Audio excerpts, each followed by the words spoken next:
നമുക്ക് നന്നായിട്ട് അറിയാം UDFന്റെ മേന്മ കൊണ്ടല്ല ഇപ്രാവശ്യം ജയിച്ചിരിക്കുന്നത്. ഉറപ്പായിട്ടും ഭരണപക്ഷ വിരുദ്ധ വികാരമാണ് പൊട്ടിപ്പുറപ്പെട്ടിരിക്കുന്നത്. അതായത് പിണറായിയോടുള്ള വികാരം, ദേശീയ, അതായത് എന്താ പറയുക, ഒരു വിരുദ്ധത. ആ ഭരണാധികാരിയെ താഴത്തിറക്കണം, അദ്ദേഹത്തിന്റെ സ്വേച്ഛാധിപത്യപരമായിട്ടുള്ള നടപടികൾ അവസാനിപ്പിക്കണമെന്ന് ജനങ്ങൾ അദമ്യമായി ആഗ്രഹിച്ചു. അടിയാളന്മാരായി കഴിഞ്ഞിരുന്ന കേരളീയരെ നമ്മുടെ നാടിന്റെ ഓണർമാരാക്കി മാറ്റിയ അതിനെ ഒരു ചുക്കാൻ പിടിച്ച ഒരു പാർട്ടി തന്നെ ആയിരുന്നു കമ്മ്യൂണിസം എന്ന് പറയുന്നത്. അതായത് നമ്മുടെ നാട് ഭരിച്ചുകൊണ്ടിരുന്ന ഈ 10 വർഷക്കാലം ഭരിച്ചുകൊണ്ടിരുന്ന കമ്മ്യൂണിസ്റ്റ് പാർട്ടി എന്ന് പറഞ്ഞത് തൊഴിലാളിത്തം എന്ന് നമുക്ക് പറയാൻ പറ്റില്ല. മുതലാളിത്ത രാഷ്ട്രീയത്തിൽ ഊന്നി പ്രവർത്തിച്ച ഒരു രാഷ്ട്രീയ പാർട്ടി അല്ലെങ്കിൽ ഒരു ഭരണ സംവിധാനമായിരുന്നു കഴിഞ്ഞ 10 വർഷമായിട്ട് നമ്മുടെ നാട്ടിലുണ്ടായിരുന്നത്.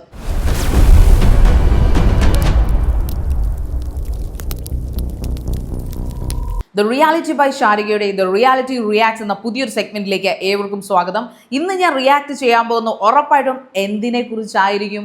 ഉറപ്പായിട്ടും നമ്മുടെ കേരള ഇലക്ഷൻ റിസൾട്ട് 2026 കുറിച്ച് തന്നെയായിരിക്കും. അതിലൊരു സംശയവും വേണ്ട. കാരണം ഇന്ന് എല്ലാവരും കാത്തിരുന്നൊരു ദിവസമായിരുന്നു അല്ലേ? അതായത് ഈ ദിവസം, ഈ ദിനം എന്ന് പറയുന്നത് കേരളത്തിന് തന്നെ കുറേ അധികം നാളത്തെ എന്താ പറയുക, ഒരു പൊടി പിടിച്ച ജീവിതത്തിന്റെ അല്ലെങ്കിൽ ഒരു പൊടി പിടിച്ച കാലത്തിന്റെ ഒരവസാനം എന്ന നിലയിൽ തന്നെയാണ് ജനങ്ങൾ കാത്തിരുന്നത്. എല്ലായ്പ്പോഴും പറയാറുള്ളത് പോലെ ഞാൻ വീണ്ടും പറയട്ടെ, ജനങ്ങൾ പൊട്ടന്മാരല്ല, ജനങ്ങൾ മണ്ടന്മാരല്ല. ഇലക്ഷൻ എന്ന് പറയുന്നത് ജനങ്ങൾക്ക് ഒരു തമാശയല്ല, ഒരു കോൽക്കളിയല്ല, ഒരു കോമാളിക്കളിയല്ലെന്ന് ഇതിൽ നിന്ന പല കാൻഡിഡേറ്റ്സിനും മനസ്സിലായിട്ടുണ്ടാവും. ഇതോടകം തന്നെ പലരും മാളത്തിൽ പോയി ഒളിച്ചു, ചക്ക വീണ് മുയൽ ചത്തെന്ന് തോന്നുന്നു. എനിവേ, നമ്മൾ അതിനെക്കുറിച്ച് സംസാരിക്കാനല്ല നിൽക്കുന്നത്. ചീള് കേസുകളെ കുറിച്ച് സംസാരിക്കേണ്ട കാര്യമില്ല ഇവിടെ. നമ്മൾ ഇന്ന് അറിഞ്ഞത്, എനിക്ക് തോന്നുന്നു കേരളത്തിലെ ബഹുഭൂരിപക്ഷം ജനങ്ങളും ഇന്ന് സന്തോഷിച്ചിട്ടുണ്ടാവും. ബിക്കോസ് UDF ജയിച്ചിരിക്കുന്നു, LDF തറ പറ്റിയിരിക്കുന്നു, പിണറായി വിജയന്റെ പതനം. അങ്ങനെ ഭയങ്കര ടാഗ് ലൈൻസിലും ഭയങ്കര തംബ്നെയിലും സാറ്റലൈറ്റ് മാധ്യമങ്ങളും സോഷ്യൽ മീഡിയകളും എല്ലാം ആഘോഷിക്കുകയാണ് CPMന്റെ പതനം, അല്ലെങ്കിൽ കമ്മ്യൂണിസ്റ്റ് പാർട്ടിയുടെ, അല്ലെങ്കിൽ കേരള നമ്മുടെ ഭരണകൂടത്തിന്റെ പതനം എന്ന് പറയുന്നത്. എനിക്കൊന്നും ഇത്രയധികം സന്തോഷിച്ചൊരു കാലയളവ് ഒരു ഇലക്ഷനും കേരളത്തിന് ഉണ്ടായിട്ടില്ല അല്ലേ? അതിന് കാരണക്കാരാരാണ്? ഈ ഭരണപക്ഷം തന്നെയാണ്. BJP 3 സീറ്റ് പിടിച്ചിരിക്കുന്നു, അവർ 5 സീറ്റ് പിടിക്കുന്നു, 3 സീറ്റ് പിടിച്ചു. ഓക്കെ, അവർക്ക് എന്തായാലും ലാഭം തന്നെയായി. ഓക്കെ, കണക്കിൽ അവർ ലാഭം കൊയ്തു എന്ന് വേണമെങ്കിൽ പറയാം. പക്ഷേ അപ്പോഴും എനിക്ക് നിങ്ങളോട് പറയാനുള്ള, അല്ലെങ്കിൽ നമ്മൾ ചിന്തിക്കേണ്ട ഒരു കാര്യമുണ്ട്. ഇവിടെ ഈ ജയം എങ്ങനെ ഉണ്ടായി? നമുക്ക് നന്നായിട്ട് അറിയാം UDFന്റെ മേന്മ കൊണ്ടല്ല ഇപ്രാവശ്യം ജയിച്ചിരിക്കുന്നത്. ഉറപ്പായിട്ടും ഭരണപക്ഷ വിരുദ്ധ വികാരമാണ് പൊട്ടിപ്പുറപ്പെട്ടിരിക്കുന്നത്. അതായത് പിണറായിയോടുള്ള വികാരം, ദേശീയ, അതായത് എന്താ പറയുക, ഒരു വിരുദ്ധത. ആ ഭരണാധികാരിയെ താഴത്തിറക്കണം, അദ്ദേഹത്തിന്റെ സ്വേച്ഛാധിപത്യപരമായിട്ടുള്ള നടപടികൾ അവസാനിപ്പിക്കണമെന്ന് ജനങ്ങൾ അദമ്യമായി ആഗ്രഹിച്ചു. അതുകൊണ്ടാണ് അവർ UDFന് കൊടുത്തത്. പിന്നെ UDF കുറച്ചൊക്കെ മാറി ചിന്തിച്ചു എന്നാണ് എനിക്ക് തോന്നുന്നത്. കുറച്ചൊക്കെ അവർ ഒറ്റക്കെട്ടായി നിൽക്കാൻ ശ്രമിച്ചു, അവരുടെ തെറ്റുകൾ തിരുത്തി മുന്നോട്ട് വരാൻ ശ്രമിച്ചു. അവർ വെച്ച അജണ്ടകൾ, അല്ലെങ്കിൽ അവർ വെച്ച ജനങ്ങളുടെ മുമ്പിൽ കൊടുത്ത വാഗ്ദാനങ്ങളൊക്കെ ജനങ്ങൾക്ക് കുറച്ചൊക്കെ പ്രതീക്ഷ, അതായത് നടപ്പിലാകുമെന്ന് പ്രതീക്ഷയുള്ള കുറച്ച് കാര്യങ്ങളൊക്കെ തന്നെയാണ് അവർ വാഗ്ദാനത്തിൽ വെച്ചിരുന്നത്. എന്തു തന്നെയായാലും 140 സീറ്റുകളിൽ 102 സീറ്റുകളും നേടി അജയ്യമായിട്ടുള്ളൊരു വിജയമാണ് അവർ കൊയ്തെടുത്തത്. 6 ജില്ലകളിൽ ഭൂരിപക്ഷം തൂത്തുവാരി, 6 ജില്ലകളിൽ LDF അമ്പെ പരാജയപ്പെട്ടു എന്നുള്ള ദയനീയമായ അവസ്ഥയിലേക്ക് മാറി. കാരണം എന്താണ്, LDF വിജയിക്കും എന്ന് ഒരു പ്രതീക്ഷ അവർക്ക് ഉണ്ടായിരുന്നു, എനിക്കറിയില്ല. ഒരു പക്ഷേ ഇനിയും ഒരു 5 വർഷം ഇവരെ ജനങ്ങൾ സഹിക്കുമെന്ന് ഇവർ കരുതിയിരുന്നു. എന്തായിരുന്നു ആദ്യത്തെ 5 വർഷം, അതായത് 2016 തൊട്ട് 2021 വരെയുള്ള കാലഘട്ടത്തിലെ LDFനെ ഒരുവിധം ആൾക്കാർ സഹിച്ചു, ഇഷ്ടപ്പെട്ടു തുടങ്ങിയിരുന്നു. ബിക്കോസ് വേറൊന്നും കൊണ്ടല്ല, ആ സമയത്ത് വന്ന് കുറേ കാര്യങ്ങളുണ്ട് അവിടെ. പ്രളയം, കൊറോണ, നിപ്പ, അങ്ങനെ ഒരു ദുരന്ത വർഷങ്ങളായിരുന്നു അവരുടെ ആദ്യത്തെ ഭരണകാലം എന്ന് പറയുന്നത്. അതിൽ ജനങ്ങളുടെ മുമ്പിൽ അവർ കണ്ണിൽ പൊടിയിട്ടുകൊണ്ടോ എന്തൊക്കെയോ കൊണ്ടോ ദുരിതാശ്വാസ ഫണ്ടിൽ നിന്ന് കൈയിട്ട് വാരി, ദുരിതാശ്വാസ ക്യാമ്പിൽ കൈയിട്ട് വാരി. ഇന്നും വയനാട്ടിലെ പല ജനങ്ങളുടെയും വീടുകൾ കംപ്ലീറ്റഡ് അല്ല, എത്രയോ പേർക്ക് വീടുകൾ വെച്ചു കൊടുത്തു എന്ന് പറഞ്ഞ ഒരു പരസ്യം ചെയ്തു ലാസ്റ്റ് ഇലക്ഷൻ സമയത്ത്. പക്ഷെ ഇന്നും വയനാട്ടിലെ പല ജനങ്ങളുമായിട്ട് എനിക്ക് കോൺടാക്ട് ഉണ്ട്, അവിടുത്തെ നാട്ടുകാരുമായിട്ട് കോൺടാക്ട് ഉണ്ട്. അവരിൽ പലരും പറയുന്നത് ചേച്ചി വെറുതെയാണ്, പലരും ഇന്നും കടത്തിണ്ടയിലാണ്, അവർക്ക് ആർക്കും വീടുകൾ കിട്ടിയിട്ടില്ല. അപ്പൊ ഇതൊക്കെ ജനങ്ങളുടെ, കേരളീയരുടെ കണ്ണിൽ പൊടിയിടാനുള്ളതെന്ന് ജനങ്ങൾക്ക് മനസ്സിലായി. പിന്നെ ആദ്യത്തെ 5 വർഷം ജനങ്ങൾ ആരോഗ്യരംഗത്തൊക്കെ ശ്രീമതി ഈ പറയുന്ന പോലെ നമ്മുടെ ആ ടീച്ചർ വളരെ മനോഹരമായിട്ട് പ്രവർത്തനങ്ങൾ ചെയ്തു. അവർ നമ്മുടെ മുഖ്യമന്ത്രി ആയിരുന്നെങ്കിൽ പോലും ഒരു വേള നമ്മൾ ആഗ്രഹിച്ചു പോയല്ലേ. പക്ഷേ എന്ത് ചെയ്യാൻ പറ്റി? ആ ശൈലജ ടീച്ചറെ കറിവേപ്പില പോലെ പിണറായി സഖാവ് 2ാം സർക്കാരിൽ നിന്ന് വലിച്ചു ദൂരെ എറിഞ്ഞു. 2ാം സർക്കാരിലേക്ക് അവർ കയറുമ്പോൾ ആദ്യം കിട്ടിയതിന്റെ എന്തൊക്കെയോ അനുഗ്രഹങ്ങൾ കൊണ്ട്, അതായത് അവരല്ല ഈ ചക്ക വീണ് മുയൽ ചത്തു എന്ന് പറയുന്ന പോലെ അവരുടേതല്ലാത്ത കഴിവ് കൊണ്ട് അവര് എന്തൊക്കെയോ ചെയ്തു കൂട്ടി. ആ ചെയ്തു കൂട്ടലിന്റെ ഭാഗമായിട്ട് അവര് ഇവിടെ കയറി നന്നായി ഭരിച്ചു എന്ന് ജനങ്ങൾ തെറ്റിദ്ധരിച്ചു. ജനങ്ങൾ അതുകൊണ്ട് രണ്ടാമതൊരു ചാൻസ് കൂടെ കൊടുത്തു. പക്ഷെ രണ്ടാമത്തെ ചാൻസ് കിട്ടിയപ്പോഴാണ് ആട്ടിൻതോലണിഞ്ഞ ചെന്നായ്ക്കാണ് ഞങ്ങൾ വോട്ട് കൊടുത്തതെന്ന് പാവപ്പെട്ട ജനങ്ങൾ തിരിച്ചറിഞ്ഞെന്നുള്ള സത്യം. അതോടുകൂടി അവർ അവരുടെ തനി കോണം കാണിച്ചു എന്നുള്ളതാണ്. അത് 2021 തൊട്ട് 2026 വരെയുള്ള കാലഘട്ടങ്ങളിൽ ഇവിടെ പൂണ്ട് വിളയാടുകയായിരുന്നു. അതായത് ഞാൻ പറയട്ടെ, ഞാനൊരു കമ്മ്യൂണിസ്റ്റുകാരിയല്ല, ഞാനൊരു കോൺഗ്രസ്സുകാരിയുമല്ല, ഞാനൊരു BJP കാരിയല്ല. ആരാണോ നല്ല ഭരണം കാഴ്ചവെക്കുന്നത് അവരോടൊപ്പം നിന്ന് പോകാനാണ് ഞാൻ ആഗ്രഹിക്കുന്നത്. ജനങ്ങളെ നിങ്ങൾ കൈയിട്ട് വാരും. ഉറപ്പായിട്ടും ജനാധിപത്യ രാഷ്ട്രങ്ങളിൽ അഴിമതികൾ നടക്കുന്നുണ്ട്. നല്ല രീതിയിൽ അഴിമതി നടക്കുന്ന ഒരു രാജ്യം കൂടെയാണ് നമ്മുടെ ഇന്ത്യ. അല്ലെങ്കിൽ ഏത് സ്റ്റേറ്റിലെടുത്താലും അഴിമതി ഇല്ലാത്ത ഒരു സ്റ്റേറ്റും അഴിമതി രഹിത സ്റ്റേറ്റൊന്നും നമുക്ക് കണ്ടെത്താൻ സാധിക്കത്തില്ല. പക്ഷേ ഒരു പങ്ക് വോട്ട് ചെയ്യുന്ന, കഷ്ടപ്പെടുന്ന, അവരെ സപ്പോർട്ട് ചെയ്യുന്ന ജനങ്ങൾക്ക് കൊടുക്കാം. അത് ചെയ്യാത്ത ഒരു ഭരണകൂടമായിരുന്നു നമ്മളുടെ. നമുക്ക് എല്ലാവർക്കും അറിയാം. നമ്മൾ കേന്ദ്ര സർക്കാരിനെ വിടുക, കേരള സർക്കാരിനെ എടുത്ത് നോക്കുകയാണെങ്കിൽ, കേരളീയരെ നോക്കുകയാണെങ്കിൽ നമുക്ക് എല്ലാവർക്കും അറിയാം, നമ്മളെല്ലാവരും ഒരു വിപ്ലവ വീര്യമുണ്ടല്ലേ. ബോൺ ആയിട്ട് എനിക്ക് തോന്നുന്നു അത് മതഭേദമന്യേ അല്ലെങ്കിൽ ജാതി ഭേദമന്യേ രാഷ്ട്രീയ ഭേദമന്യേ നമ്മൾ മലയാളികൾ എല്ലാവരിലും ഒരു വിപ്ലവ വീര്യം ഉള്ളതാണ്. ആ വിപ്ലവ വീര്യം എന്ന് പറയുന്നത് ഇറ്റ്സ് നോട്ട് അബൌട്ട് കമ്മ്യൂണിസം അല്ല. വിപ്ലവകാരികൾ എല്ലാവരും നമുക്ക് കമ്മ്യൂണിസ്റ്റ് എന്ന് വിളിക്കാൻ പറ്റില്ല. പക്ഷെ കുറേയധികം വിപ്ലവകാരികൾ കൂടി ചേർന്നപ്പോഴാണ് കമ്മ്യൂണിസ്റ്റ് പ്രസ്ഥാനമുണ്ടായത്. നമുക്ക് കേരളീയർക്ക് അവകാശങ്ങൾ നേടുത്തുന്ന, കേരള പെണ്ണുങ്ങൾക്ക് മാനം നേടുത്തുന്ന ഒരു പാർട്ടിയായിരുന്നു കമ്മ്യൂണിസ്റ്റ് പാർട്ടി. EMS മന്ത്രിസഭ നമുക്കറിയാം.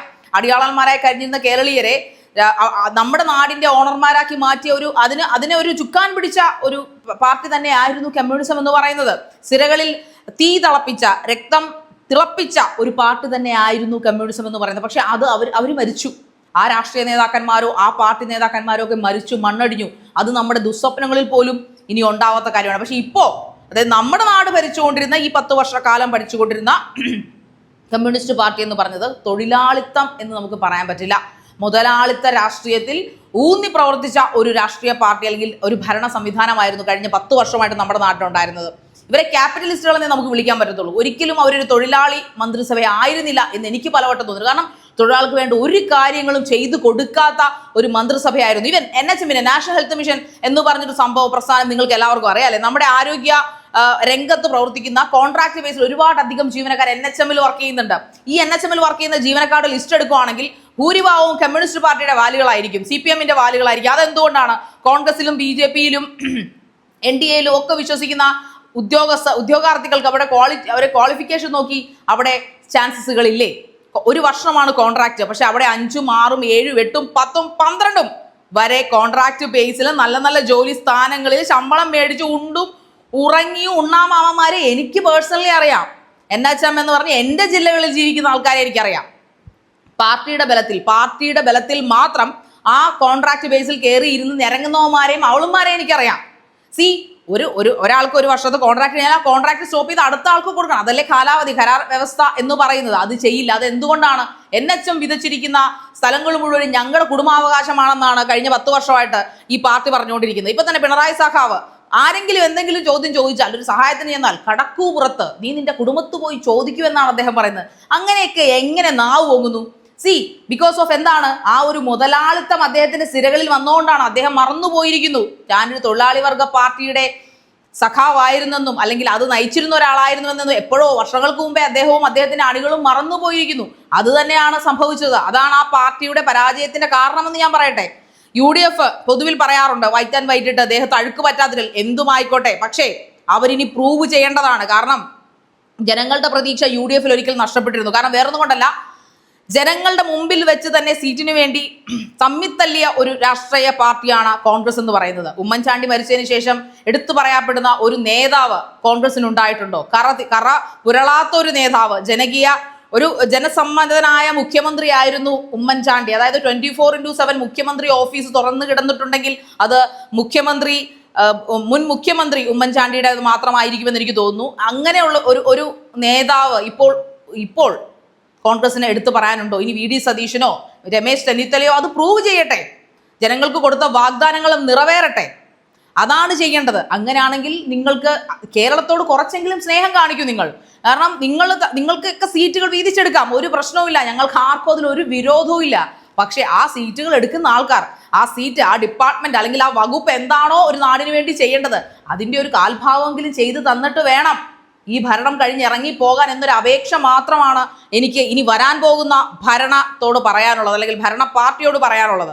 BJP അവര് പിന്നെ മറ്റേ വിതച്ചോണ്ടിരിക്കുകയാണ്. അവർ ഇനി ഇപ്പോഴൊന്നും അല്ല, അവരൊരു 5, 6, 10 വർഷത്തിനുള്ള റിസൾട്ട് വേണ്ടി അവർ സൈഡിൽ കൂടെ വിതച്ചോണ്ടിരുന്നോട്ടെ, എന്തെങ്കിലും കാണിക്കട്ടെ. കാരണം കേരളീയർക്കും വേണമല്ലോ ഒരു ആശ്വാസം.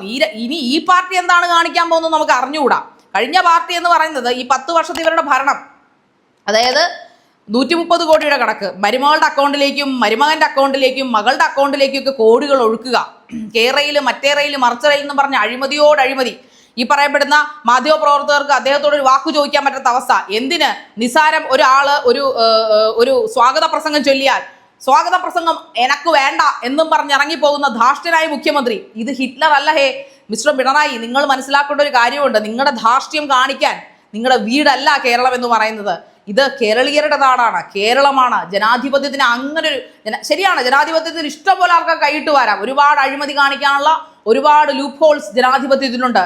അതുപോലെ തന്നെയാണ് ജനങ്ങൾ വിചാരിച്ചാൽ ജനാധിപത്യം ഉള്ളിടത്തോളം കാലം അഴിമതി വീരന്മാരെയൊക്കെ തച്ചുടയ്ക്കാനും തകർത്തെറിയാനും ജനങ്ങൾക്ക് തീർച്ചയായിട്ടും കഴിയുമെന്ന് നിങ്ങൾ മനസ്സിലാക്കുക.